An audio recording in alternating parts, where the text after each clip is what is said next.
mempersiapkan diri kita dalam persekutuan kita. Kita nyanyikan pujian.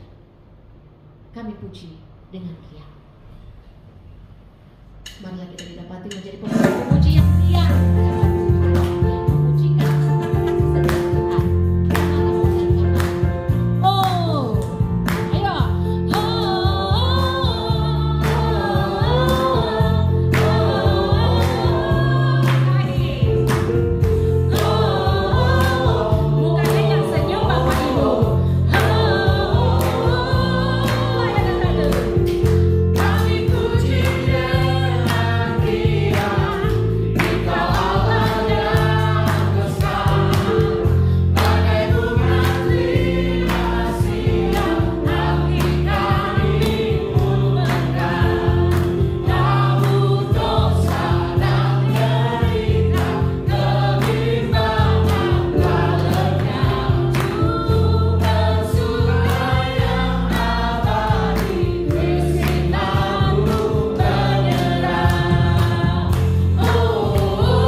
Bapa, sungguh kami mengucap syukur dan terima kasih. Kami ada berkat anugerah yang Tuhan beri dalam hidup kami. Kami bersyukur Bapa buat siang hari ini kami para hamba-hamba Tuhan lewat konfem. Kami boleh bersatu hati di tempat ini untuk memuji, untuk menyembah, untuk meninggikan nama-Mu. Kami percaya Tuhan Kau hadir di tempat ini melawat menjamah setiap hidup kami. Tuhan Yesus, kami bersyukur buat ibadah, biarlah semuanya untuk kemuliaan nama Bapa di surga. Berkati kami semua yang hadir, lawat kami, jamah kami, urapi kami. Kami bersyukur Bapa di dalam nama Tuhan Yesus, kami mau buka ibadah siang hari ini hanya di dalam nama Bapa, Anak, Putra dan Roh Kudus, di dalam nama Tuhan Yesus Kristus. Terima kasih Bapa, kami percaya Tuhan hadir di tempat ini melawat, menjamah setiap hidup kami. Hamba-hamba-Mu dipakai Tuhan untuk kemuliaan nama Bapa di surga. Hanya di dalam nama Tuhan Yesus, yang percaya sama saya berkata amin. Terima kasih Ibu Pendeta. Bapak Ibu Saudara, Tuhan kita sumber hikmat itu akan mengajar kita pada siang hari ini melalui hambanya Bapak Pastor Richard Lasso. Kita menyanyikan pujian sebagai persiapan hati kita menyambut sabda ilahi, hidupku adalah penyembahan. Kita nyanyikan pujian ini.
tentang sejarah gereja dan juga kami menyampaikan firman-Mu. Kami berdoa Tuhan memberkati kami, memberkati persekutuan kami sebagai hamba-hamba Tuhan. Kami mohon berkat Tuhan di dalam dan di atas nama Tuhan Yesus kami berdoa. Amin. Amin. Shalom Bapak Ibu. Shalom. Kalau saya tadi dengar lagu-lagunya, saya ingat waktu di kampus. Kami kuliah juga lagu-lagunya sama. Tapi setelah keluar dari kampus beda, berubah ya, pakai lagu-lagu kontemporer. Cuma kata-katanya aja beda ya. Kalau kami sebutnya sebagai kidung-kidung kesukaan. Kalau dari gereja mainstream kidung pujian ya. Kidung jemaat, sorry. Kidung jemaat. Kalau kami kidung-kidung kesukaan. Puji Tuhan. Dan itu membuat semangat saya, Bu. Tapi itu sesuatu yang hebat karena waktu Grand Friendly masih hidup, anak saya waktu kuliah itu dia kasih tahu gini, Pak, aku seneng tuh di gereja itu. Kenapa? Yang datangnya tuh artis-artis tetapi nyanyinya lagu-lagu seperti itu, lagu-lagu jadul tapi dieksplor lagi. Enak Pak katanya. Wah ini benar betul sudah daripada yang nggak karuan lagu-lagunya yang nggak ada nilainya, yang mendingan lagu-lagu lama diekspor. Tadi seperti ada cengkoknya enak tuh Bu. Dia aransemen ulang. Iya. Saya duduk atau berdiri ya? Boleh duduk. Aduh. Malum di kepala 6 ini harus banyak duduk sudah. Malum tuh panatannya juga harus banyak duduk ya. Karena katanya 15 sampai 20 hari kaki nggak jalan itu bisa lemes atau bisa lumpuh. Itu katanya. Iya kata dokter, bukan kata saya. Kalau kaki, kalau dompet, dokter jangan. Itu sebabnya kalau orang tua jangan di lantai 1, kalau boleh lantai 2. Oh gitu. Jadi tangga itu membuat otot. Oh, itu kiat tuh. Itu bukan menyibuk, itu pengobatan. Iya. pengobatannya, ya boksu, mantap. Saya tuh diingatkan bahwa saya hari ini menyampaikan presentasi dan renungan. Ya, betul Pak. Jadi bukan renungan dulu baru presentasi ya. Presentasi dulu lah. Oh, presentasi dulu. Mengenai GSJA. Ya, Bapak Ibu, saya tidak ada maksud dan tujuan yang lain selain kami memperkenalkan gereja kami ya. Jadi nanti akan dibuat 3 bagian. Yang pertama gereja secara dalam gelombang Pentakosta. Yang kedua adalah gereja di Indonesia, lalu yang berikutnya gereja lokal, yaitu di Sukabumi. Adanya seperti apa? Ya jadi, oke, sudah siap ya. Baik. Nama induk gereja adalah Gereja Sidang Jemaat Allah di Indonesia. Disingkat, kalau secara organisasi GSSJA, berarti kan majemuk ya. Kalau gereja lokal hanya disebut GSJA saja. Alamat lengkapnya itu di seberang Senen Raya, Gedung Kenanga. Ada Gedung Kenanga di seberang Senen Raya. Di seberang Atrium Senen. Atrium Senen itu ada Gedung Kenanga.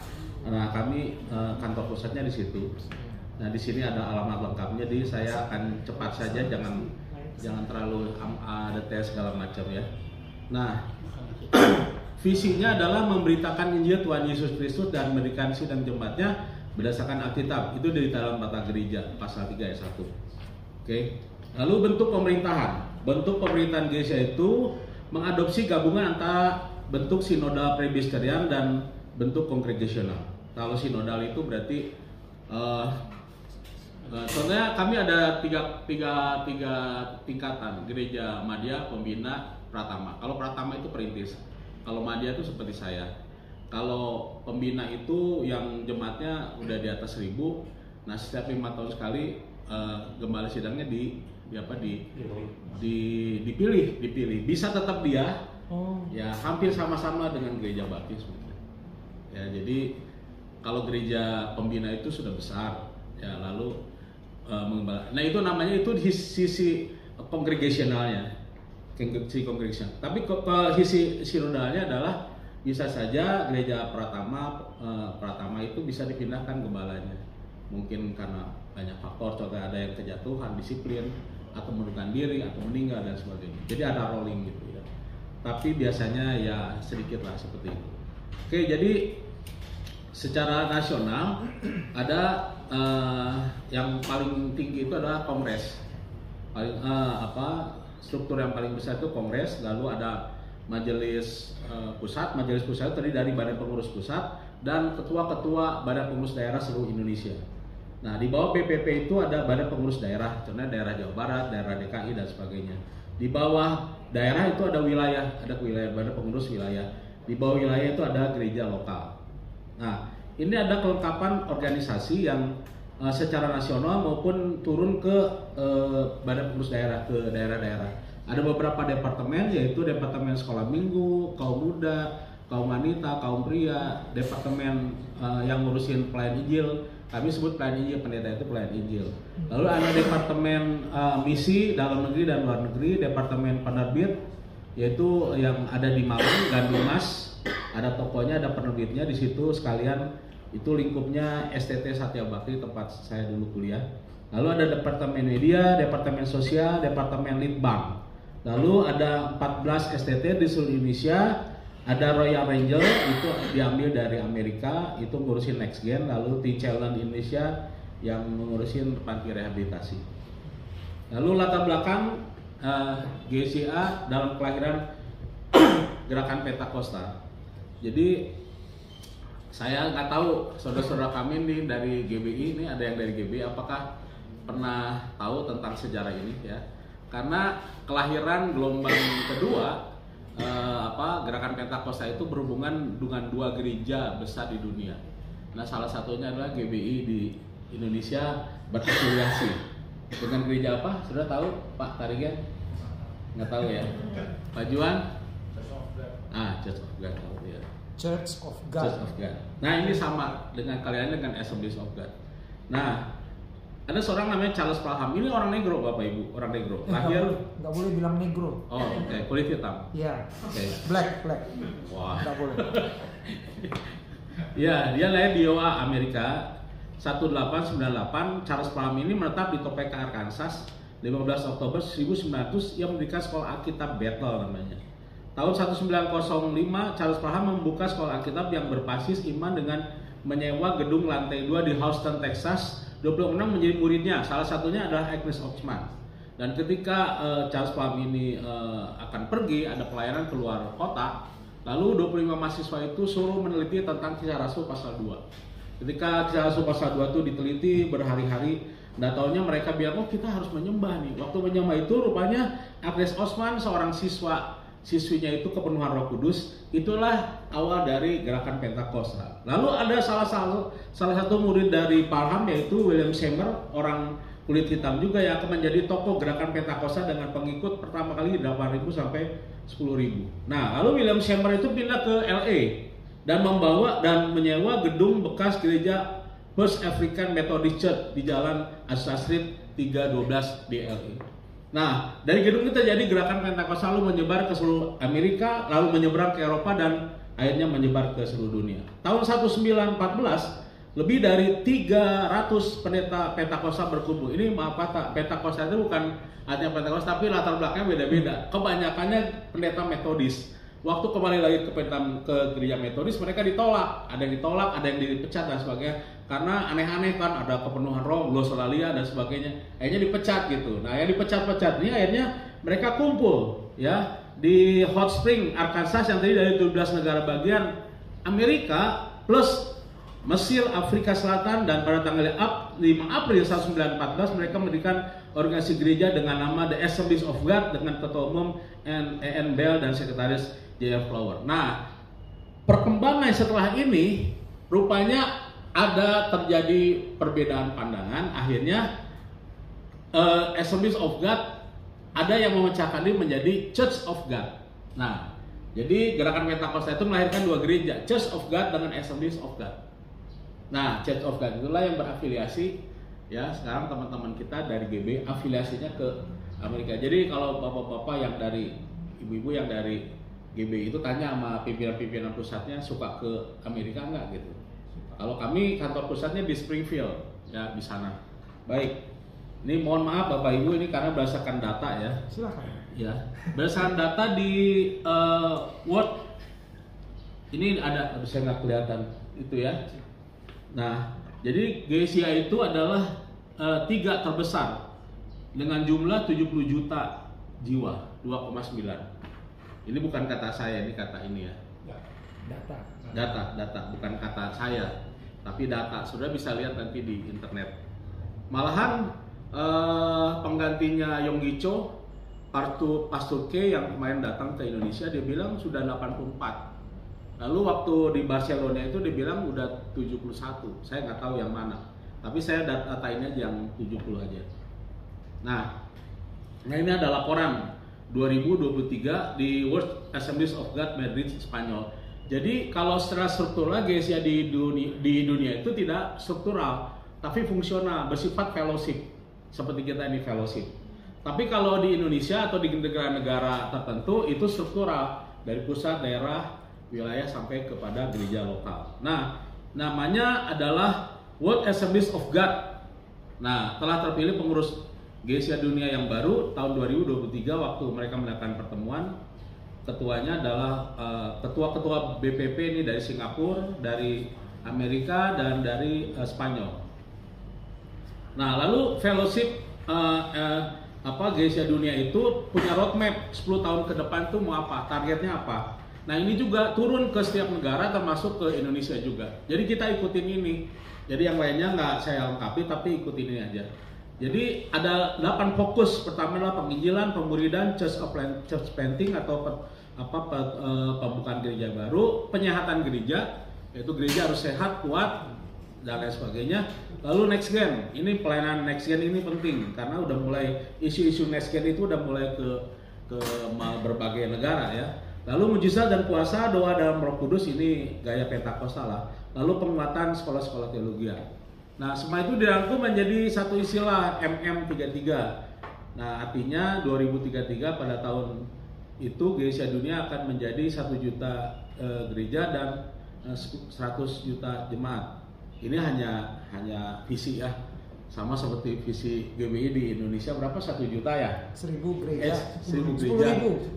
10.000. Nah, itu kan visi ya. Nah, ini adalah tokoh-tokoh ya. Slide berikutnya. Ini tokoh-tokoh misionaris yang ini faktual ya. Nah, dari mereka itu yang paling tengah itu Ralph Morris Devon, dia itu dosen saya waktu saya di STT Sati, di STT Malang. Ada beberapa yang jadi dosen saya dan juga rekan pelayan di misi. Ada Morris Devon, ada Kate Sorbo.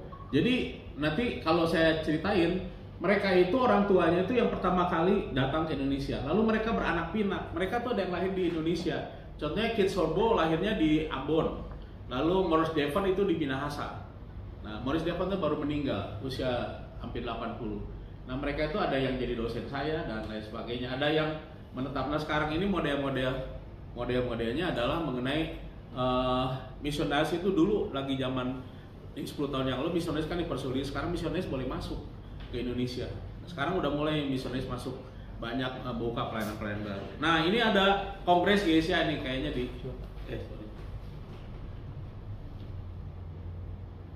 Cek satu. Oh bisa. Kurang dekat. Iya, kurang dekat ya. Ini kedengeran nggak kayaknya? Saya baru sadar. Ya. Iya, kegedean Pak. Cukup. Nah ini kongres jadul nih, saudara-saudara. Banyaknya bule-bule ini.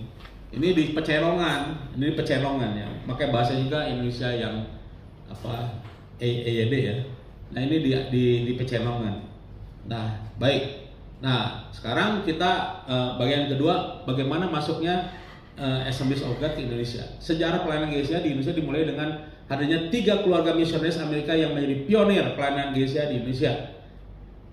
3 keluarga itu adalah keluarga Kenneth dan Gladys Short, keluarga Ralph Mitchell dan Edwin yang tadi saya ceritain itu dosen saya, dan yang ketiga adalah Raymond dan Barry Busby. Nah, termasuk kan nanti ada keluarga Sorbo. Keluarga Sorbo ini yang ngurusin media, contohnya penerbit Gandumas dan toko buku Gandumas. Nah, mereka itu mengikuti panggilan dalam kehidupan mereka masing-masing secara terpisah. Mereka dari Assemblies of God dari Amerika datangnya tuh beda tahun dan beda tempat. Tetapi itu sebelum Perang Dunia Kedua. Perang Dunia Kedua mereka pulang lagi ke Amerika karena takut kan, mereka takut mati, bawa keluarganya. Nah, mereka mulai pelayanan baru ke Hindia Belanda dan memberikan Injil. Nah, ini yang berikutnya adalah Kenneth Short mulai terpanggil untuk melayani di Borneo di Kalimantan. Pada tahun 1938 ia tiba di Banjarmasin, salah satu kota besar di pulau tersebut, yang memberitakan Injil di sebuah kawasan di tepi Sungai Kayan. Ada satu yang bertobat, dari satu itu mulai banyak bertobat. Malahan salah satu anak orang desa di situ, dia itu adalah akhirnya mengakui namanya Hari Agus Rimba. Dia itu kuliahnya di ITB. Dia orang paling muda lulus di ITB dan dia pernah jadi wakil ketua umum. Namanya, dia orang Kalimantan sana. Dia bilang itu adalah ayah saya. Yang pertama kali terima Injil itu ayah saya. Itu luar biasa, saudara-saudara. Saya juga kaget ya. Lalu Pak Devon ini, yang ini di Kalimantan, turun di Kalimantan. Yang satu ini turunnya di nah kalau Devon ini turunnya di Minahasa, Sulawesi Utara.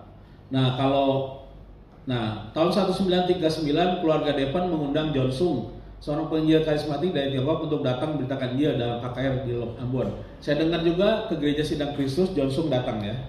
Saya pernah dengar dulu. Tahun 1948 ke 46 keluarga Basbi kembali ke Jakarta yang minta untuk mengembangkan gereja Pentakosta di Jalan Pecenongan. Ini adalah tempat base campnya Assemblies of God pertama kali di Batavia, di Jalan Pecenongan, itu daerah Pecinan ya. Nah, di sana ada sekolah kitab kita dan juga ada GCA Batu Tulis. Nah, ini pindah dari Pecenongan ke Batu Tulis. Nah, Division of Foreign Mission of American Assemblies of God dari tahun 1946 sampai 1951, Bethel Indies Mission adalah nama resmi menjadi GCA. Akhirnya menjadi GCA. Badan misi akhirnya menjadi denominasi gereja. Nah, jadi maksudnya ini saya menceritakan. Jadi misionaris yang datang tuh yang lebih kuat itu hanya 4 daerah, yang lain juga ada. 4 daerah itu Pak, Minahasa, daerah daerah timur yaitu Ambon, lalu Surabaya, Jawa Timur, dan yang berikutnya adalah Batavia. Nah, disitulah mulai sekarang tidak kelihatan itunya ya, maksudnya bagaimana pertumbuhannya. Daerah-daerah juga ada, tetapi mereka itu datang dari Amerika, lalu mereka menginjil. Kebanyakan mereka menginjil dan membuka sekolah Alkitab, lalu Bumi Putranya itu dimuridkan, lalu lulusan itu diutus ke seluruh Indonesia. Utusan-utusan itulah yang akhirnya mendirikan gereja-gereja. Awalnya dari misionaris yang 3 keluarga ini. Baik, itu yang kedua. Ini yang ketiga. Nah, ini Sukabumi ya. Ini terlalu kecil Bapak Ibu ya. Nah, ini saya buat seperti ini ya. Visi, misi, dan nilai. Visinya itu adalah menjadi mitra Allah untuk menghadirkan kerajaan Allah di dunia. Lalu lasan Alkitabiah itu ada di dalam Yeskel. Yang hilang akan kucari, yang tersesat akan kubawa pulang, yang luka akan kubalut, yang sakit akan kukuatkan, serta yang gemuk. Nah, yang gemuk sudah yang penting juga nih. Dan yang gemuk bukan gemuk badannya. Yang gemuk dan yang kuat harus kulindungi. Aku akan mengembalakan mereka sebagaimana mestinya. Jadi yang gemuk-gemuk nih, saya bercanda. Yang gemuk-gemuk harus digembalakan, jangan dicuri. Biasanya orang baru itu datang ke Sukabumi, oh dia orang baru. Saya jujur aja ada teman kita juga nih, yang biasanya maaf kata yang dari Pak Aris itu contohnya diundang untuk khotbah Pasitorus tuh, nanti saya laporan ke Pasitorus. Nah itu yang kemarin dijadikan pembicaraan itu, yang orang-orang tertentu, oh ada orang kuat di GSK, oh saya undang aja khotbah di GSK, di GSC. Nah gitu, hati-hati itu fenomena kecenderungan. Hati-hati saudara-saudara ya. Maksudnya gemuk dompetnya. Nah, termasuk jabatannya juga, mungkin dia punya pangkat, ya, punya pangkat di kepolisian, mungkin punya duit, itu yang namanya gemuk Pak. Ya kita katakan yang gemuk harus dirawat. Kita nggak salah kita merawat, mengembalakan jemaat yang gemuk yang kaya diberkati Tuhan, nggak salah, jangan tertuduh. Itu penting, jangan sampai dicuri orang. Amin nggak saudara-saudara? Iya, apalagi kalau gerejanya atau pendetanya tergantung hidupnya dari persepuluhan yang gendut-gendut itu, waduh, dia pusing 7 keliling. Kalau persepuluhannya hilang, satu jemaat persepuluhannya 10 juta hilang, waduh, aku 10 juta hilang 1 bulan. Amin Bulani. Ya Bulani pasti tahu. Berat ya Bulani ya. Maksudnya bukan kita Bu, di sana jauh di sana. Iya. Oke. Alamatnya udah tahu saudara-saudara ya. Nah, sejarahnya gini, saya mau baca aja ya, ini sejarahnya. Ya, GCA Charismatic Communities pada tahun 1995 oleh saya dan Ibu Rosi. Lalu dimulai dengan kebaktian sekolah minggu di garasi yang isinya 2 mobil lah di Jalan Kartini nomor 1 belakang Rumah Sakit Asifa. Itu adalah milik jemaat dari GCA Bandengan Selatan. Karena bermasalah, akhirnya dikosongkan. Udah daripada dikosongkan dipakai. Itu ada 2 rumah, yang 1 2 lantai, yang 1 1 lantai. Nah, lalu dimulailah sekolah minggu. Seiring dengan berjalan waktu, Tuhan menambahkan jumlah anak-anak yang kebaktian sekolah minggu. Melalui anak-anak itu, orang tua juga mereka mulai dijangkau dan dimenangkan bagi Tuhan. Tadinya hari Jumat sore sekolah minggu di garasi, tapi lama-kelamaan karena orang tuanya pada nganterin, akhirnya kita injili, kita menangkan. Lalu kita pindahin dari Jumat ke hari Minggu sore, dari Minggu sore baru ke Minggu pagi, sekarang pagi dan sore. Nah, 1995 mulai diadakan kebaktian untuk orang dewasa. Nah, itu hari Minggu. Nah, terus yang berikutnya adalah selama merintis gereja ini, setiap kegiatan gereja diadakan di rumah di Jakarta ini dengan mengontrak rumah tersebut. Di alamat tersebut terdapat 2 buah rumah. Nah, dulu tuh kami nggak disuplai dana, nggak. Kalau perintisan sekarang mah waduh, suplai dana 1 bulan 3 juta sampai 5 juta. Nah, kalau kami nggak dulu selamat jalan beror ini dikasih apa? Dikasih doa-doa gitu ya. Ucapan terima kasih. Lalu kalau kami kontrak di Kartini itu atas belas kasihan orang lain, ada mentor saya di Jakarta. Nanti ya Pak Richard, saya mau ambil kolektor kedua. Kolektor kedua itu dikirimin buat kontrak. Waktu itu 4 juta sampai 6 juta 1 tahun tempat yang di Kartini itu ya. Nah, jadi ceritanya itu pada awal gereja memakai rumah yang berukuran lebih kecil, tetapi 2 lantai. Oleh karena jumlah jemaat makin yang dewasa makin banyak, maka akhirnya gereja itu pindah ke rumah sebelah yang ukurannya lebih besar karena membutuhkan tempat yang lebih besar dan banyak ruangan, maka rumah tersebut direnovasi atau dijebol. Nah, pada tanggal 3 Maret 2003, GCA di Karisma telah dapat menyelesaikan renovasi dan mobil itu dipakai untuk mentahbiskan gereja sehingga tanggal 3 Maret sebagai hari ulang tahunnya gereja. Maksudnya gini, ini agak terpotong. Jadi waktu kami di Kartini, kami mau beli Kartini nomor 1. Ada yang ngirong waktu itu adalah Rumah Sakit Asifa. Waktu itu saya berat jujur saudara-saudara. Saya dipanggil polsek, panggil pesantren, nggak boleh ada gereja sini. Saya dipanggil sama lurah, camat. Itu daerah bahaya tuh, pokoknya arah ke atas. Saya diam aja. Terus kita disuruh diusir. Tapi Tuhan izinkan dengan cara begini. Waktu kami mau beli, kami udah DP 25 juta. Harga sertifikat yang baru 0,5 M. Lalu waktu kami mau beli, ada seorang lawyer dari Jakarta. Bapak pendeta, ini orang Ambon, lawyer kebetulan anak Tuhan. Bapak pendeta, iya, mengembalakan di sini ya. Ini tempat mau dibeli buat gereja, iya. Jangan beli Pak. Ini sertifikat yang benar. Wih sorry, sertifikat yang benar. Kaget saya, sertifikat yang asli di tangan dia. Karena yang punya rumah itu punya utang 600 juta. Utang ke CV lah, utang. Aduh. Akhirnya kami mundur. Waktu mundur itu kami diusir, saudara-saudara. Akhirnya Asifa masuk, dibeli 0,5 M sampai sekarang. Tapi itu sebenarnya bermasalah. Sertifikatnya 2. Jadi kami tidak mau meninggalkan legacy dengan bermasalah. Ya. Nah, tahun 2012 adalah tahun doa dan pengumuman bagi GCA karena sudah hampir setahun Gembala Sidang, pengerja dan jemaat berdoa kepada Tuhan. Hal sepekan karena melihat kebutuhan ruang ibadah yang semakin sempit bagi jemaat yang bertambah. Di pihak lain rupanya kelas-kelas kaum dan seterusnya. Nah, tahun 2015 untuk rencana ke depan perlukan ruang ibadah yang menampung lebih besar lagi dan kelas-kelas kami. Terus pada tahun 2015 bulan Desember ruang ibadah 2 sudah bisa dipakai berada untuk perayaan ibadah. Maksudnya dari 2015 kami mulai membangun. Kami punya dana cuma 40 juta. 40 juta dan kami mulai membangun cakar ayam. Dalamnya 2 meter. Tapi 20 juta itu sampai sekarang saya nggak ngutang. Duitnya dari mana? Jemaat kami itu jujur boleh lihat bukan orang-orang kaya. Kami hanya punya Tuhan yang berkuasa. Jadi sampai sekarang itu mohon maaf bukan sombong Bapak Ibu, itu hampir 2 M. tertanam di gedung itu belum selesai sepenuhnya. Dari 40 juta hampir 2M. Kami nggak berhutang, ya. Kalaupun ada itu hanya pinjaman lunak aja dari sesama gereja. Nah, baik, ini strukturnya, struktur organisasi.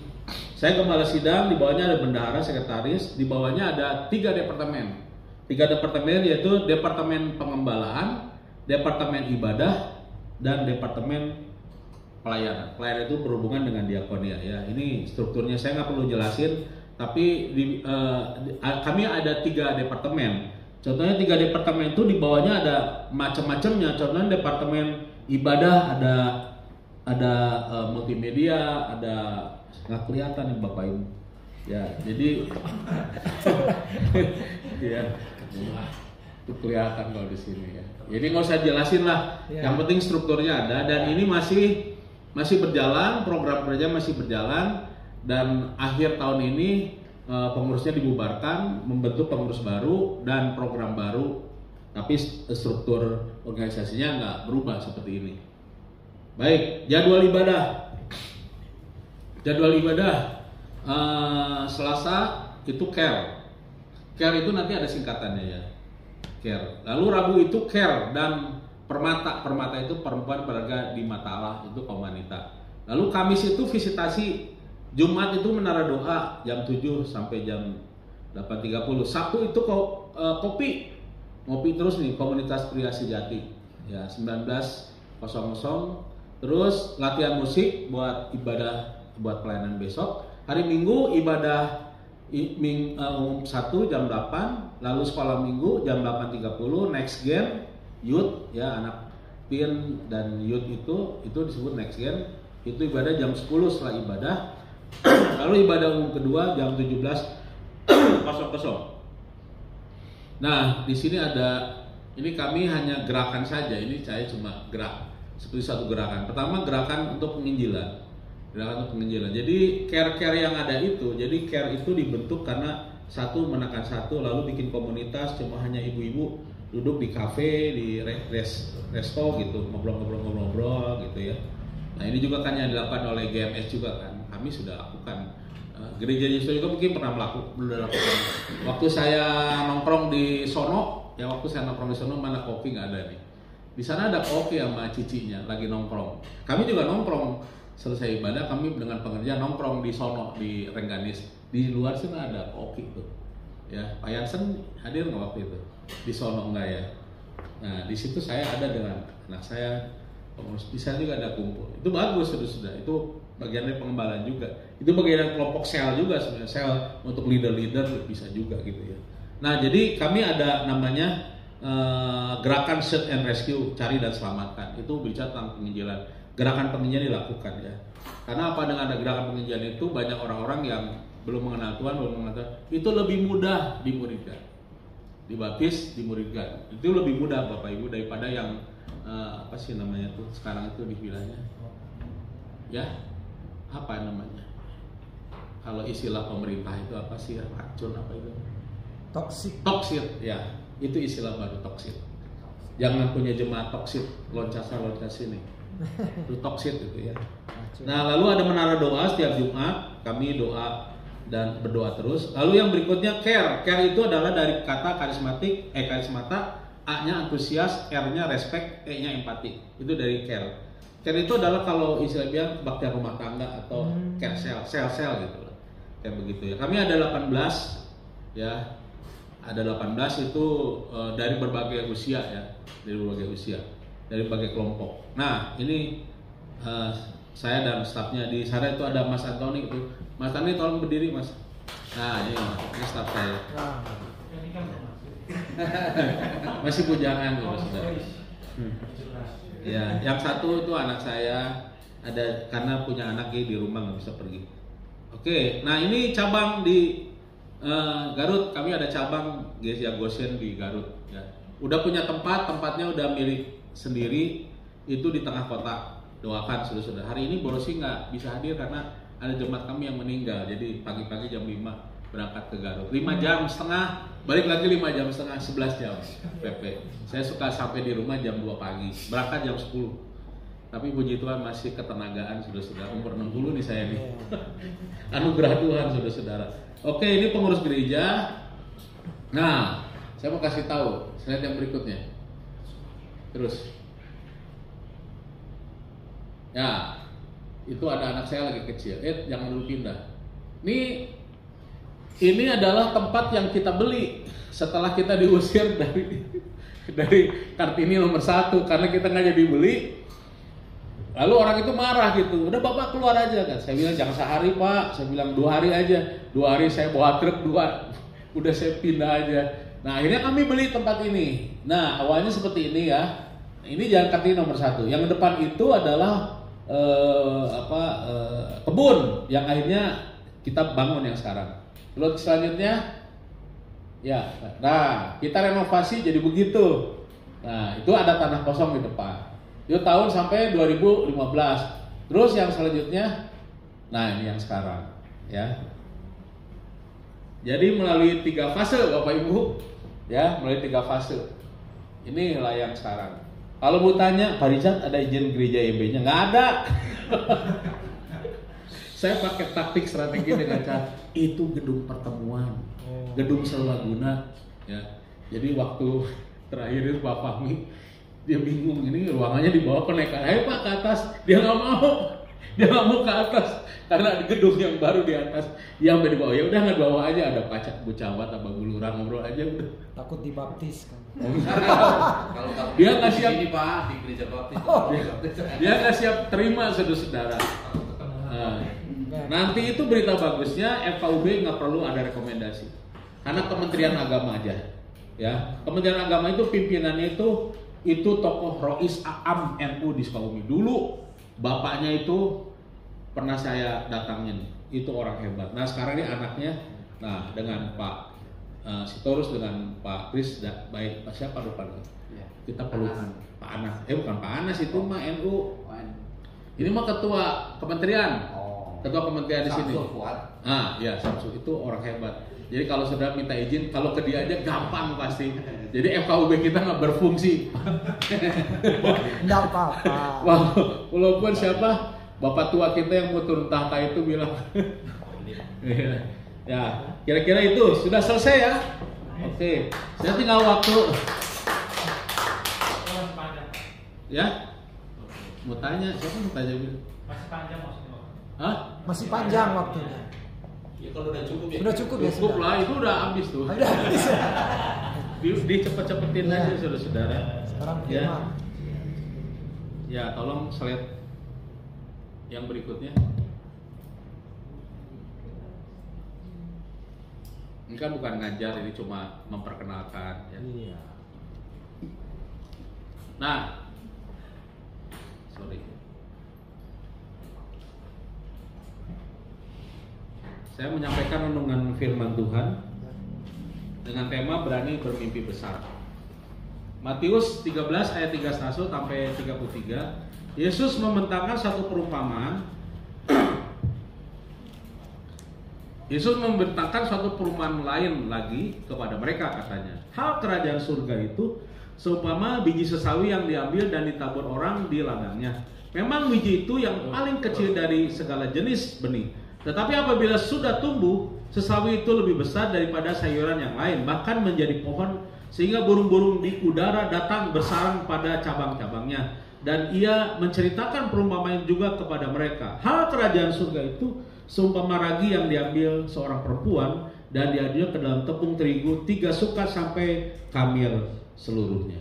Nah, saudara-saudara dikasih Tuhan, saya mau bicara mengenai kita pemimpin-pemimpin itu harus punya mimpi besar.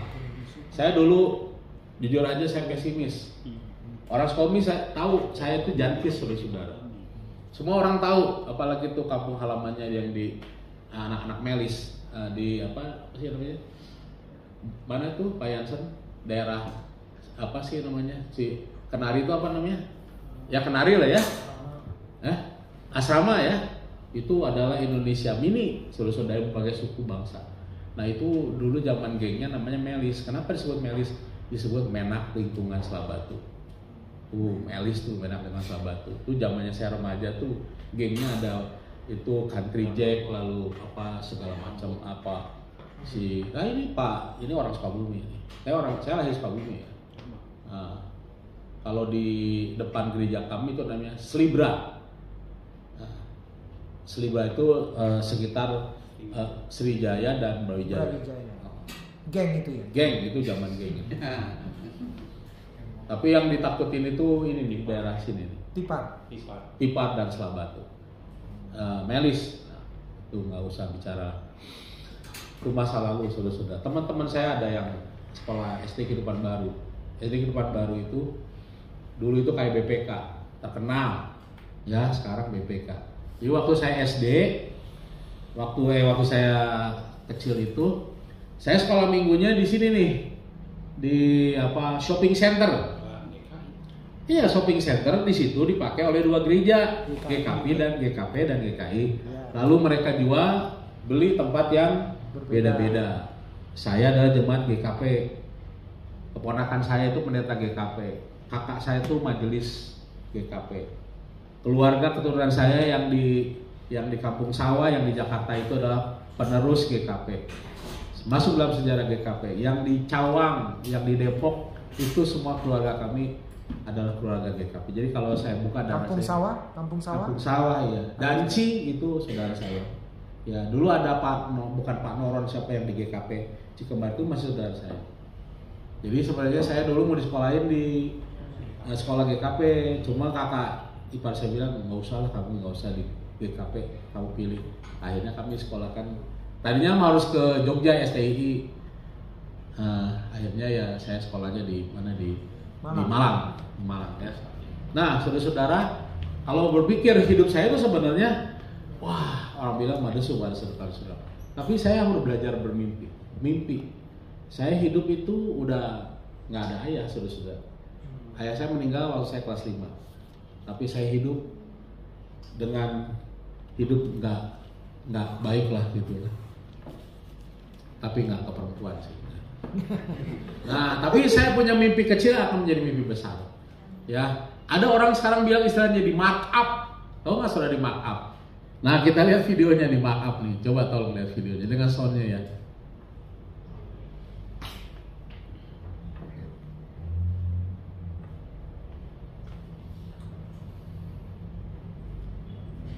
Yang tanda panahnya diklik.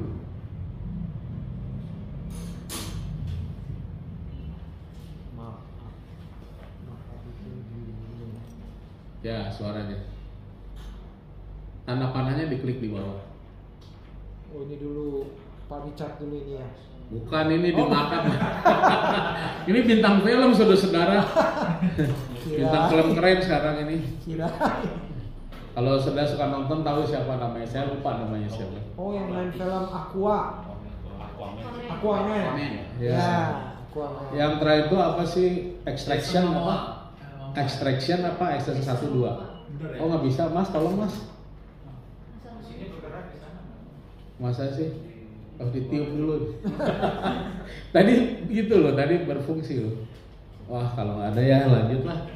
Masa ini bagus nih. Nah, itu dia. Klik yang bawah tuh tanda panah, diklik. Digoyang. Di situ sudah goyang, di sini nggak goyang.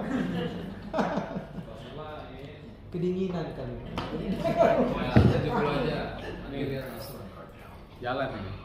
Oh. Gede. Janganlah bahasa Inggris lah. Jangan kan bahasa Inggris Pak, bahasa roh aja kita bisa. Woi, Dipecat dari GKI nanti. Kelihatan ya?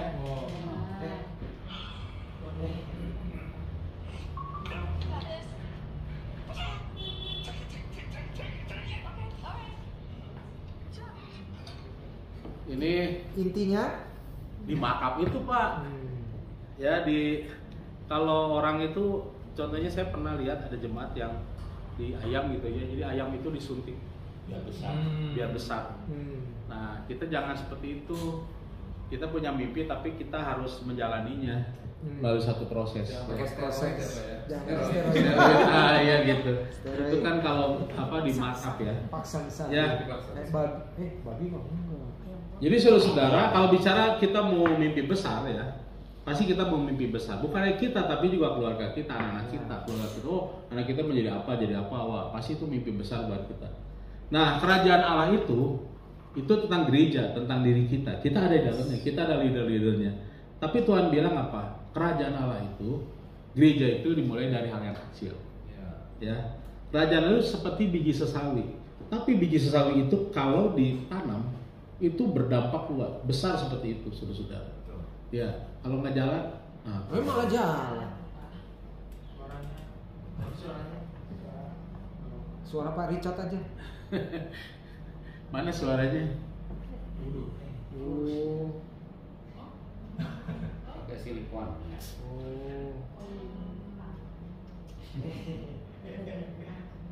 Justru yang edit jadi kecilnya hebat. Iya. Aslinya kan emang gede. Emang gede. Emang badannya gede ya? Emang badannya Besar. Emang gede. Dia main film Trouble Attraction ya kalau nggak salah. Ya, pendeta jangan banyak nonton, dengar firman Tuhan. Boleh, Pak. Oh iya boleh ya. Ya. Jadi Bapak Ibu, kita sharing aja. Bahwa kalau kita mau bermimpi besar, kita harus mulai dari hal yang kecil. Ya, hal yang kecil. Kemarin saya khotbah tentang sepatah kata. Temanya sepatah kata. Itu cerita tentang perwira Romawi yang datang kepada Yesus. Lalu Tuhan tolong saya. Dia bilang bawahannya yang sakit, padahal anaknya sebenarnya yang sakit, bohong dia. Jadi ucapkan aja sepatah kata, pasti sembuh. Yesus katakan, aku mau datang ke rumah. Jangan, aku nggak layak penerima engkau.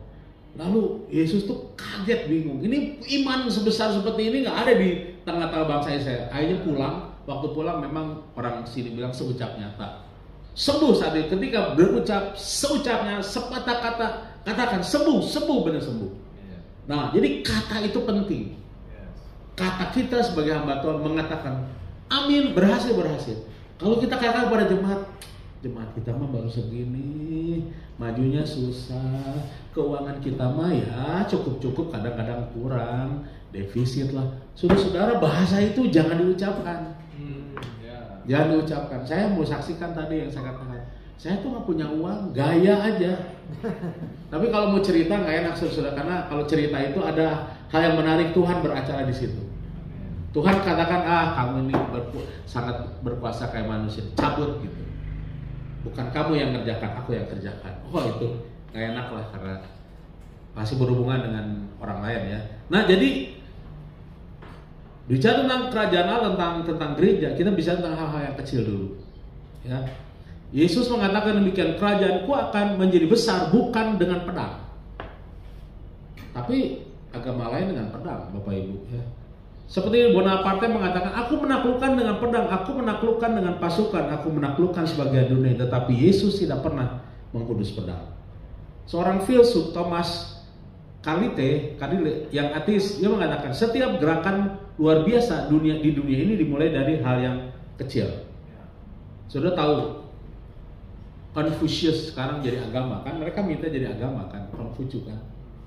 Konghucu itu kan sama dengan Siddhartha Gautama, dia tokoh, dia orang yang berhikmat. Makanya dalam teologinya Konghucu atau Buddha adalah berbuat baik. Kalau engkau berbuat baik maka engkau akan baik-baik saja. Nah, kan kalau kita kan nggak cukup berbuat baik saja, kita bicara tentang keselamatan, tentang kebenaran. Jadi Confucius itu dia seorang tokoh, tetapi dia pengikutnya banyak. Sehingga Tiongkok itu mengikuti ajarannya Confucius sampai sekarang. Nah, Martin Luther, dia adalah tokoh, seorang diri, menghadapi kekaisaran suci Romawi dan menghadapi gereja Katolik yang besar. Tetapi dia sendirian, hanya seorang diri. Dia membuat satu breakthrough, membuat satu terobosan sendirian, saudara-saudara. Dia datang ke gereja di Wittenberg, dia kasih dalil-dalilnya itu ya, wah, orang lain mulai berpikir, mulai memikir, ini kebenarannya, diambil dari kitab Roma, saudara-saudara. Nah, yang kedua, saya cepat aja ya. Yang pertama itu kita bicara dari hal yang kecil. Leader itu harus bicara tentang rakyat kecil. Yang kedua adalah bicara tentang perubahan hidup. Kita adalah agen-agen perubahan. Hal kerajaan surga itu seumpama ragi. Tadi bicara tentang biji sesawi. Saya bicara tentang ragi. Saudara tahu ragi, ibu-ibu kan biasanya bikin ragi ya. Kalau adonan itu kalau nggak dia ragiin, makanya ragi itu mengkamirkan. Ragi itu mengkamirkan, mengembangkan. Nah, jadi dengan dikasih ragi itu terjadi ada transformasi, menghasilkan roti yang kaya nutrisi. Saudara-saudara, jadi kalau bicara tentang ragi, bicara tentang perubahan. Ya, kita ini agen-agen perubahan. Mungkin saudara ditanya sama Tuhan, gereja saudara mau dibawa kemana? Apa visi gereja saudara? Mau dibawa kemana nih gereja kita? Makanya perlu ada visi misi, ada tujuan-tujuan gerejanya, programnya mana, tahun ini temanya apa dan sebagainya. Jadi kita ini agen-agen perubahan. Gereja, jemaat akan berubah karena siapa? Karena kita. Kita ini adalah agen-agen perubahan. Kita ini leader. Mau dibawa kemana nih gereja kita? Mau dibawa kemana nih jemaat kita? 5 tahun, 10 tahun yang akan datang. Jadi betapa pentingnya bahwa kita adalah orang-orang yang membawa perubahan positif pasti, perubahan perkembangan, pertumbuhan, ya hal-hal yang hebat, yang dahsyat ada di depan kita. Nah, kalau kita lihat ini ada beberapa survei, yaitu tentang pengabaian amanat agung. Penelitian lembaga misi yang diungkap dalam World Conference of Evangelism mengatakan saksi Yehova itu 98% pengikutnya terlibat aktif bersaksi door to door mulai remaja dewasa. Ini kita bicara bandingkan dengan kita ya. Ini saksi Yehova ini hebat luar biasa. Mormon itu mewajibkan semua kaum mudanya untuk terjun ke ladang misi dunia ketiga minimal 2 tahun. Mereka sangat antusias, bahkan banyak yang dengan biaya sendiri, self support, dan orang tua sangat bangga anaknya terjun dalam pekerjaan pelayanan misi. Setelah itu mereka bekerja atau menjadi pengusaha sukses dan jadi pendukung dana gerakan misi Mormon. Hampir 100% penduduk Utah Amerika adalah orang Mormon. Wah, ngeri saudara-saudara. Kan penyesat-penyesat itu saksi Yehova dengan watchtower-nya kan itu di Amerika, semuanya dari Amerika. Perkembangan semua datang dari Amerika. Mormon ya. Ini kaum Kedar dan Nebayot dapat dilihat dari militansi pergerakan di seluruh dunia. Bagaimana dengan kekristenan? Masih kita gerakan rohaniawan dan hamba Tuhan karismatik, sementara jemaat-jemaat masih 6D. Datang, duduk, diam, dengar, doa, dan dana. Masih 6D enggak gitu. Jemaat belum tersentuh untuk kewajibannya melaksanakan amanat agung. Penelitian lembaga misi menunjukkan terjadi penurunan persentase untuk Kristen di dunia. Saat ini hanya 33% dari total penduduk dunia. Pada era 80-an sempat di hampir 60%. Itu era Reinhard Bonnke, siapa pengkhotbah itu? Yang Reinhard Bonnke dengan yang udah meninggal itu siapa sih? Amerika. Ya Amerika. Abraham apa? Aduh. Billy Graham. Ya, Billy Graham, terus Peter Wagner, pertumbuhan gereja. Gereja yang tidak mencari jiwa-jiwa terhilang adalah gereja yang terhilang atau mati suri, itu kata Reinhard Bonnke. Nah, saudara-saudara, gereja itu harus melaksanakan amanat agung. Jim Elliot, seorang evangelis yang mati martir di pedalaman Nicaragua, menyatakan pada akhirnya ada 2 kelompok murid Yesus di dunia ini. Yang pertama yang hanya memperdebatkan amanat agung, yang kedua yang melaksanakan amanat agung. Padahal tanda terakhir kedatangan Yesus adalah berita Injil disampaikan. Padahal berita Injil itu dari tangan kita, di handphone kita. Kita cuma nggak laksanakan. Gereja akan bertumbuh kalau kita menginjil, saudara-saudara. John Wesley dengan gerakan holiness-nya, dia itu saudara-saudara bukan gerakan karena ada terjadi penyelewengan di gereja, gerakan kekudusan. Tapi Tuhan pakai Wesley, keluarga Wesley, adik kakaknya, orang hebat, ada jadi gereja, saudara-saudara. Karena apa? Dari 1 orang, kita bicara tentang 1 orang, tapi kita jadi agen perubahan. Ya, Jack Ma, nih kita bicara Jack Ma nih, pendiri e-commerce dan Alibaba, seorang Taipan ERC. Dia bilang ini, saya gagal 2 kali di SD, saya gagal 3 kali di SMP, saya gagal 3 kali masuk universitas, 30 kali melamar pekerjaan ditolak, saya memasukkan lamaran ke Universitas Harvard 10 kali dan selalu ditolak. Ketika saya masuk ke Cina, saya melamar kerja di AT bersama 24 pelamar lainnya. 23 diterima, dia yang nggak diterima. Akhirnya dia jadi tukang betul-betulin AC. Saya berpikir saya orang yang paling tertolak, tapi dia bilang jangan pernah menyerah. Ya, akhirnya dia berhasil. Never give up. Never give up. Dunia berubah, Bapak Ibu. Dunia berubah. Orang yang takut perubahan repot ya. Kita harus dibedakan dengan perubahan-perubahan ke dalam istilah hari berganti hari, bulan, tahun dan sebagainya.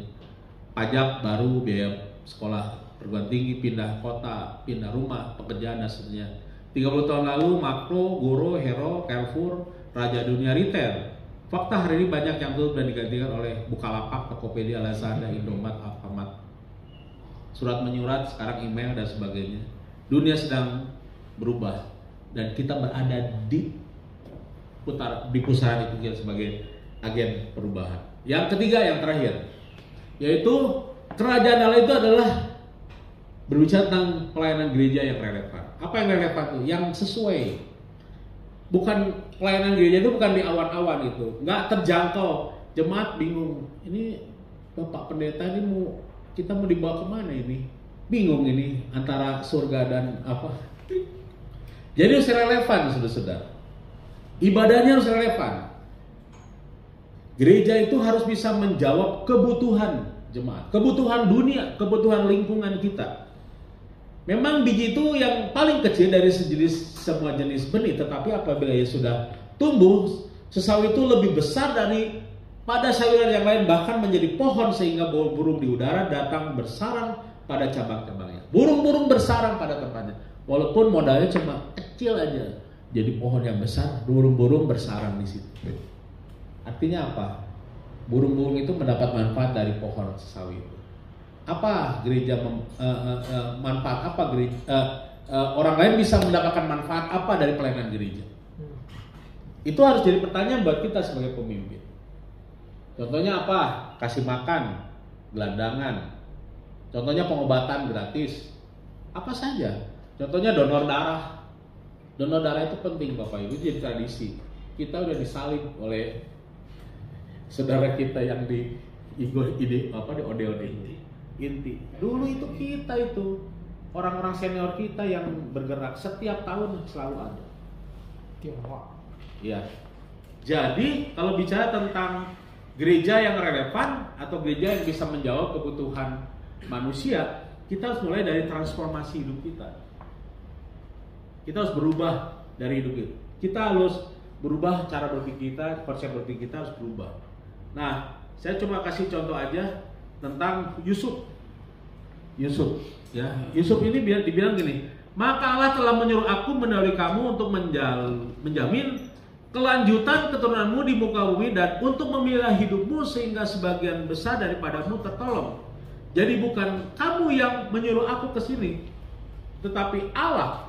Dialah yang menempatkan aku sebagai bapa bagi Firaun dan tuan atas seluruh istananya dan sebagai kuasa atas seluruh tanah Mesir. Ini tipologi, Bapak Ibu. Yusuf ini tipologi bagi kita gereja Tuhan. Bagaimana gereja Tuhan keberadaannya itu bisa relevan, bisa menjawab kebutuhan orang banyak. Jangan datang ke gereja tuh, saya dapat apa ya? Kita harus dapat sesuatu yang bisa kita sodorkan kepada jemaat. Baik itu mungkin khotbahnya yang kontemporer, mungkin pelayanannya, mungkin gerakannya, apa saja pokoknya. Kita minta hikmat dari Tuhan agar kita bisa dapat ide yang bisa kita sampaikan kepada orang banyak. Nah, yang terakhir adalah gereja yang relevan itu harus menjadi gereja mula-mula. Gereja mula-mula itu ada beberapa narasi disebutkan demikian. Disukai semua orang, disegani semua orang lain dengan disegani semua orang lain enggan bergabung dengan mereka. Lalu setiap hari jumlah mereka semakin bertambah. Ini adalah firman Tuhan. Kisah para Rasul. Kisah Rasul bisa dilihat ya. Kisah Rasul pasal 2 dan pasal 4. Coba bayangkan.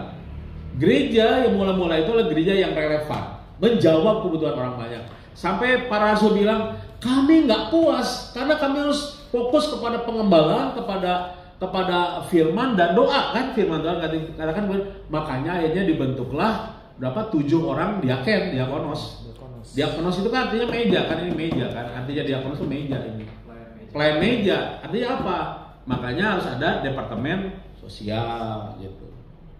Nah jadi saudara, 3 hal ini yang menjadi contoh bagi kita, bukan contoh dari siapa-siapa bukan, tapi dari jemaat mula-mula. Disukai semua orang, jemaat saudara disukai semua orang. Teman-temannya banyak dibawa ke gereja saudara, seneng nggak? Seneng pasti ya. Orang lain segan, sungkan. Saya sungkan sama dia disegani karena punya karisma gitu. Lalu yang berikutnya, setiap minggu ada jemaat yang datang baru. Amin nggak? Amin kan dong semua. Puji Tuhan, puji Tuhan. Tuhan berkati kita semuanya ya. Haleluya. Mari kita berdoa. Pak Juan akan berdoa untuk kita semua. Mari kita berdoa. Kami mengucap syukur Tuhan kalau pada saat siang hari ini melalui pemaparan dan firman Tuhan yang disampaikan, kami boleh semakin mengenal saudara sepelayanan kami yaitu GSJ Asukabumi ya Tuhan. Kami berdoa berkati Bapak Gembala, Bapak Richard Lasso serta dengan istri dan pengurus, biar Tuhan pakai di kota ini untuk memenangkan jiwa, untuk memelihara orang-orang yang Tuhan percayakan untuk tetap di dalam Tuhan, semakin mengasihi Tuhan dan menjadi berkat di tengah-tengah kota ini ya Bapak. Kami juga mengucap syukur buat firman Tuhan yang kembali mengingatkan kami Tuhan untuk bagaimana kami melayani Tuhan, bagaimana kami punya hati bagi jiwa-jiwa ya Tuhan. Tolong setiap kami anak-anak Tuhan, gereja-gereja Tuhan di kota Sukabumi, kiranya melalui kehadiran gereja di tengah-tengah kota ini ya Tuhan, banyak orang-orang boleh tersentuh oleh pelayanan kasih dari setiap gereja yang ada, dari setiap organisasi Kristen yang ada Tuhan, sehingga di kota ini ya Bapak, banyak orang boleh melihat bahwa Tuhan yang kami sembah adalah Tuhan yang benar. Tuhan yang kami sembah adalah Tuhan yang penuh kasih dan rindu untuk menyelamatkan setiap orang. Terima kasih Tuhan untuk berkat rohani, berkat jasmani yang Tuhan siapkan bagi kami pada saat siang hari ini. Dalam nama Tuhan Yesus kami berdoa. Amin. Puji Tuhan, terima kasih buat kesempatan yang diberikan kepada saya serahkan kepada pemimpin acara selanjutnya. Terima kasih Bapak Pastor atau Bapak Pendeta Richard Lasso. Tuhan Yesus memberkati. Tuhanlah perlindunganku.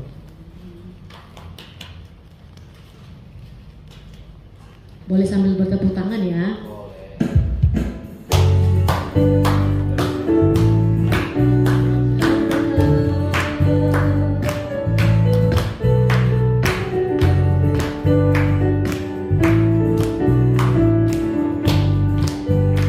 Sama-sama ayat yang satu. Di badai topan dunia, Tuhanlah perlindunganku. Kendati goncang semesta, Tuhanlah perlindunganku. Ya Yesus gunung batu di dunia, di dunia, di dunia. Ya Yesus gunung batu di dunia, tempat berlindung yang teguh, tempat berlindung yang teguh, tempat berlindung yang teguh. Ayat yang kedua.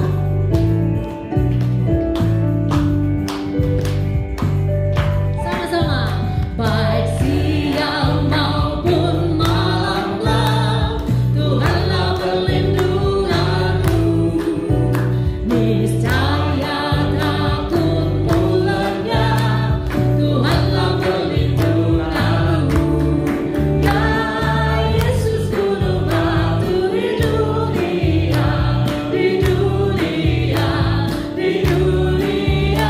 Ya Yesus gunung batu di dunia, tempat berlindung yang teguh, tempat berlindung yang teguh. Sekali lagi, tempat berlindung yang teguh, tempat berlindung yang teguh. Boleh Bapak. Kami bersyukur dengan apa yang sudah kami kerjakan hari ini dan apa yang kami bisa berikan untuk kerajaan Allah. Kiranya Tuhan memberkati dari mulai yang kecil ini, biar Tuhan jadikan berkat menjadi berkat persembahan kami, kemudian berkali-kali lipat menjadi besar. Bapak, terima kasih buat hamba-hambamu kami semua yang sudah melakukan apa yang kami bisa kerjakan, lakukan hari ini. Berkati semuanya. Kami mengucap syukur dalam nama Yesus. Amin. Bapak Ibu, kita akan berpisah-pisah dari tempat ini, namun tentunya berpisahnya setelah makan. Namun sebelum kita menerima doa pengutusan, kita akan nyanyikan pujian pengutusan, ingat akan nama Yesus. Di tempat di mana kita berada, dalam pelayanan kita, biarlah nama ini yang selalu kita bawa dan kita muliakan. Mari Bapak Ibu saya undang untuk bangkit berdiri dan lebih semangat nyanyinya. Mereka sadar tadi. Suaranya kencang Bapak Ibu ya.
Hamba-hamba yang diberkati Tuhan, mari kita mengucap syukur dan menerima berkat dari Tuhan.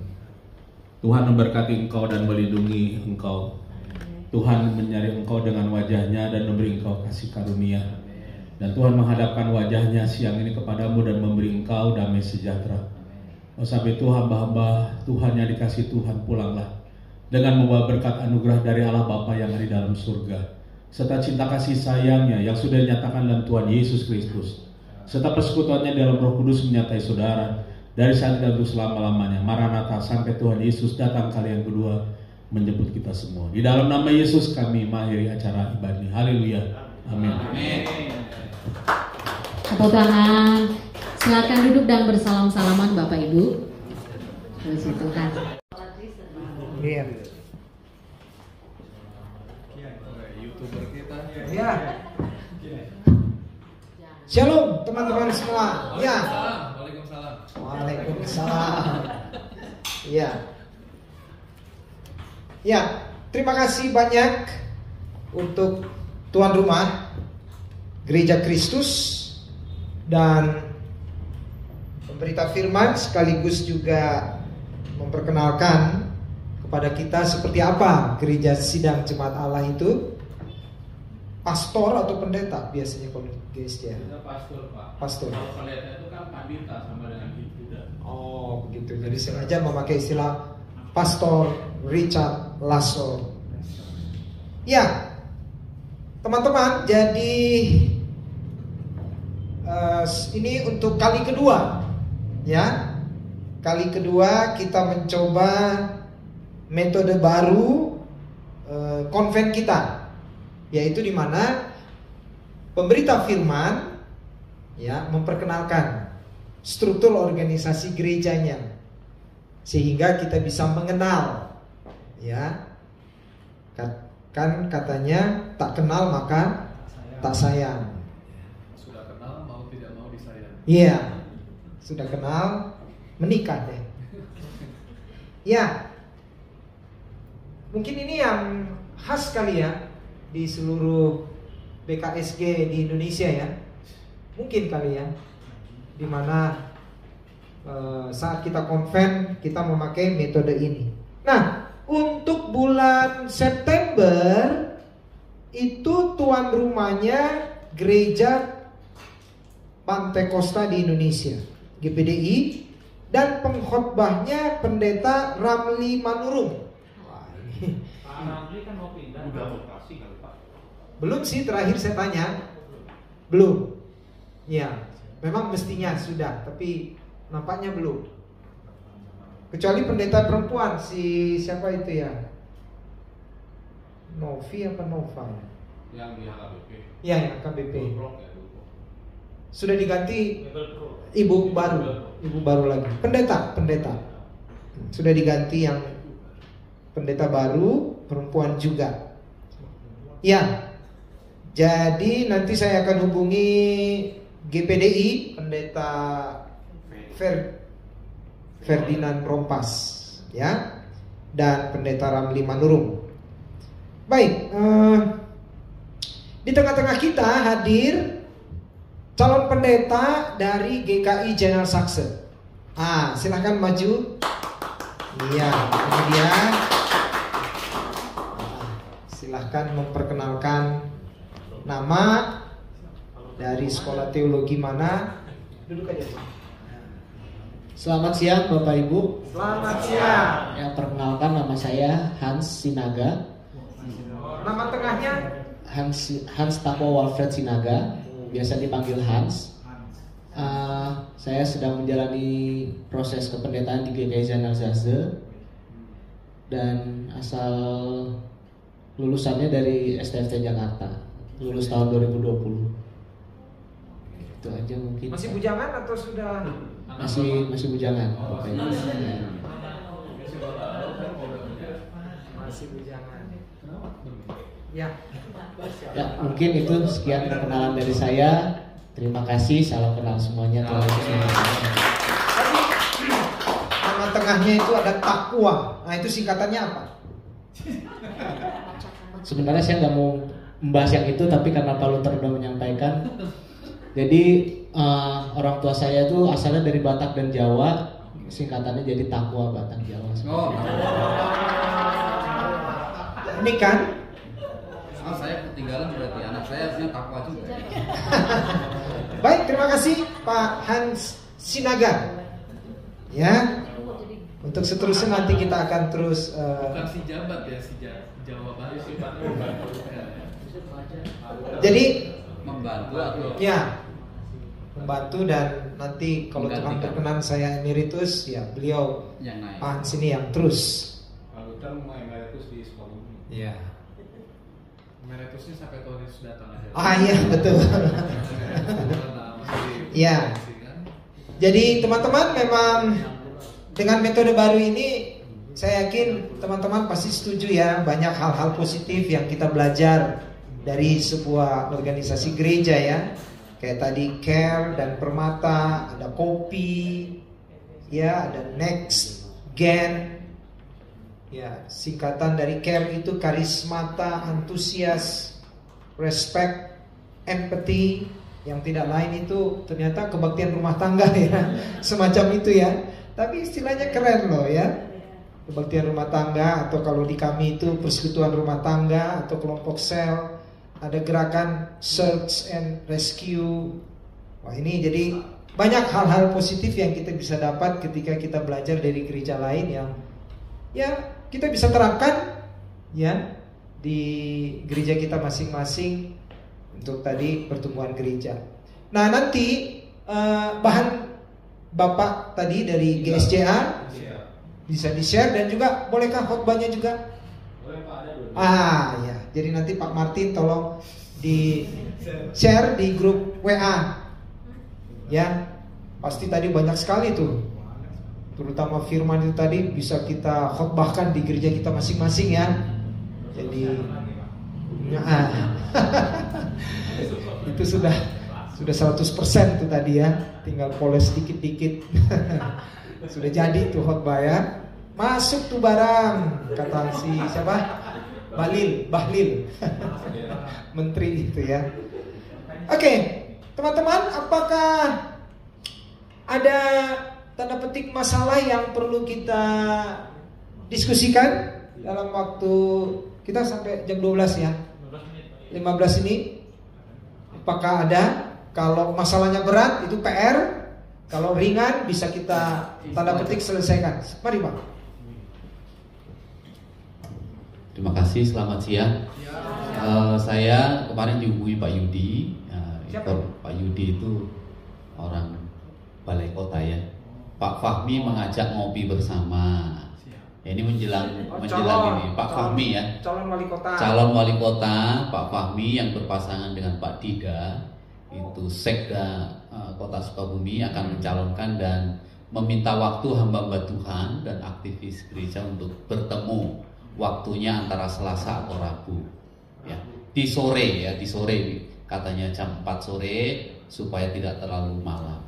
Seperti itu mungkin teman-teman. Nah, waktunya dan tempatnya nanti akan disampaikan lagi. Nanti saya akan share di grup, dan bagi Bapak Ibu yang bisa hadir silakan. Ini bebas ya, karena ini kan berpolitik ya, artinya mereka lagi cari suara juga ya.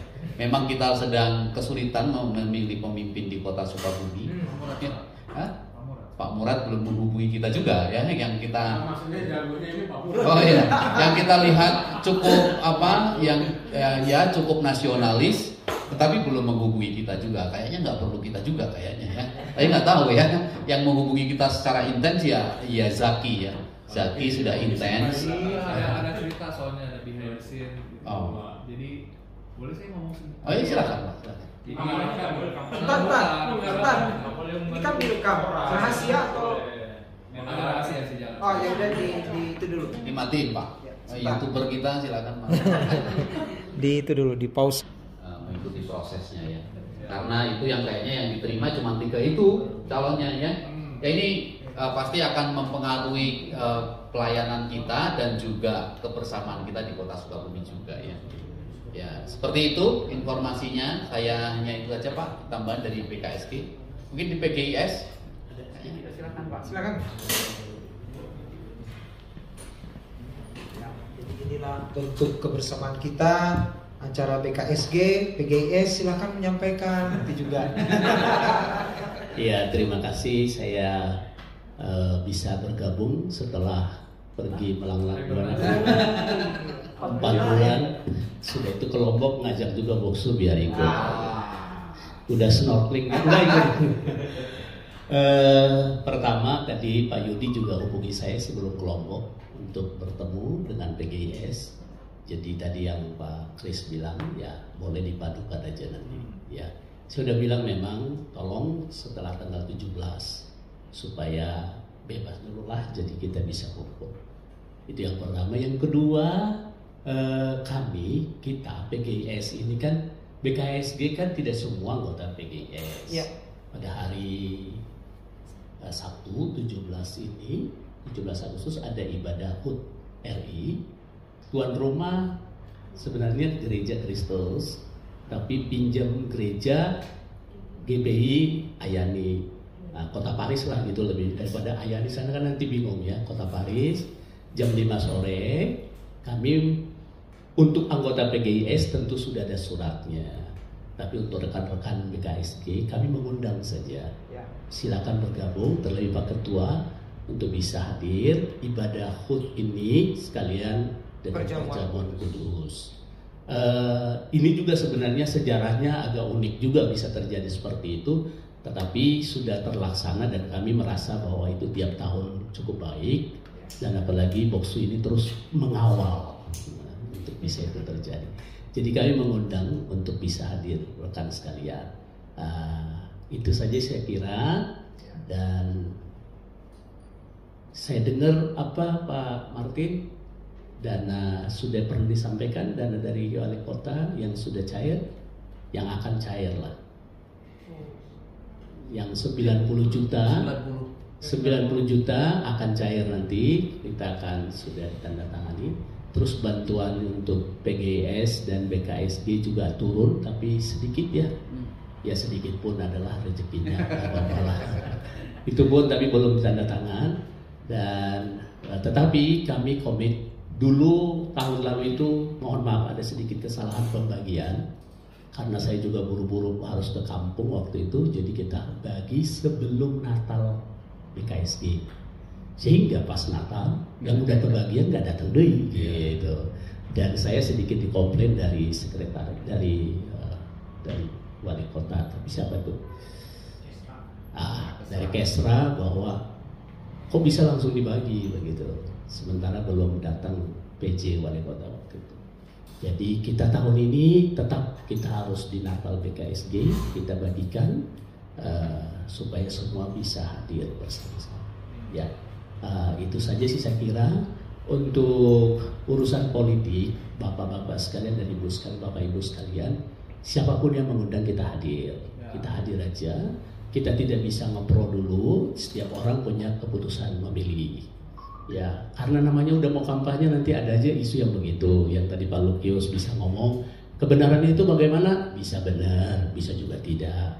Nah, tapi bisa juga benar gitulah. Ya, jadi namanya sekarang. Nanti yang lain lagi. Ya, saya pikir sih kita memilih semua tokohnya juga nggak ada yang Kristen kan. Selama ini saya milih presiden juga belum pernah ada yang Kristen. Tetapi ya kita pilihlah sesuai hati nurani. Nah, saya kira sih seperti itu. Terima kasih, Tuhan memberkati kita semua. Ya, jadi menegaskan kembali undangan dari Ketua PGIS bahwa hari Sabtu ibadah HUT ke-79 Republik Indonesia sekaligus juga perjamuan kudus bersama. Jadi silakan hadir dan ya, kita menunggu tanggal pastinya undangan dari calon wali kota Bapak Fahmi ya. Ada hal lagi yang mau disampaikan? Ya, silakan Pak Pendeta Martin Luther Tobing. Ini sekjen dua-duanya.